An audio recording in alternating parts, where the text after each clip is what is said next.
Ada apa dengan lansia?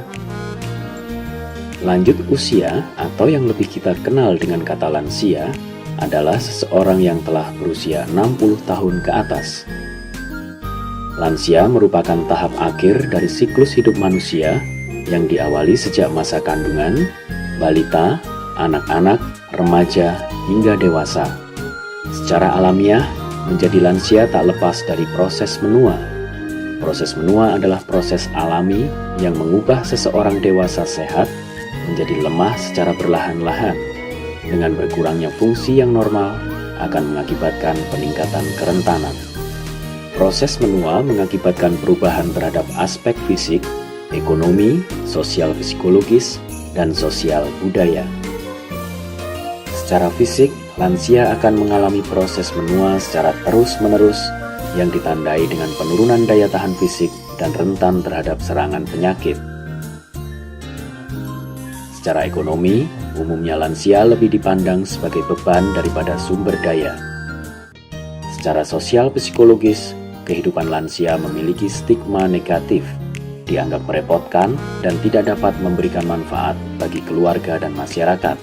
Dan secara sosial budaya, lansia banyak kehilangan peran diri, kedudukan sosial, serta perpisahan dengan orang-orang yang dicintai.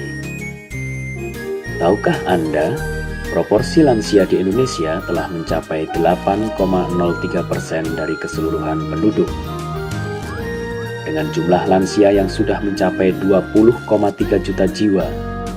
Sementara itu, dengan proporsi penduduk produktif 10 sampai dengan 59 tahun yang lebih besar jika dibandingkan kelompok umur lainnya, maka menunjukkan Indonesia adalah negara dengan struktur penduduk menuju tua. Seperti yang telah kita ketahui bersama, proses menua membawa berbagai dampak permasalahan pada lansia.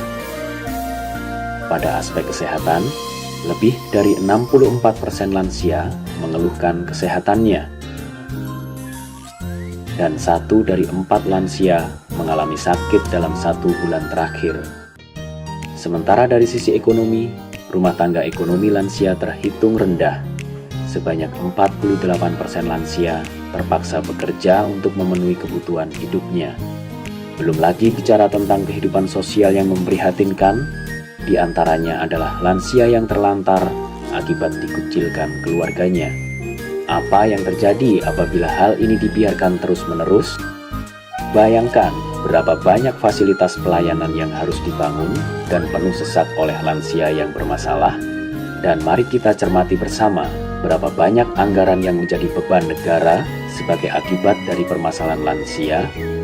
Oleh karena itu, perlindungan dan pemberdayaan kepada lansia perlu diperhatikan agar lansia tetap sehat, aktif, produktif, dan mandiri. Kondisi demikian merupakan gambaran lansia yang tangguh. Lansia tangguh dapat terwujud melalui penerapan 7 dimensi yang mencakup spiritual, intelektual, fisik, emosional, sosial kemasyarakatan, profesional vokasional, dan lingkungan.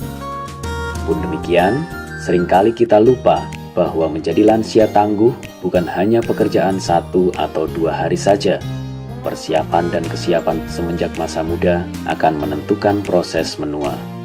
Lantas, apakah di masa yang akan datang kita menjadi beban keluarga, lingkungan, masyarakat, bahkan negara, atau kita dapat melawan stigma tersebut?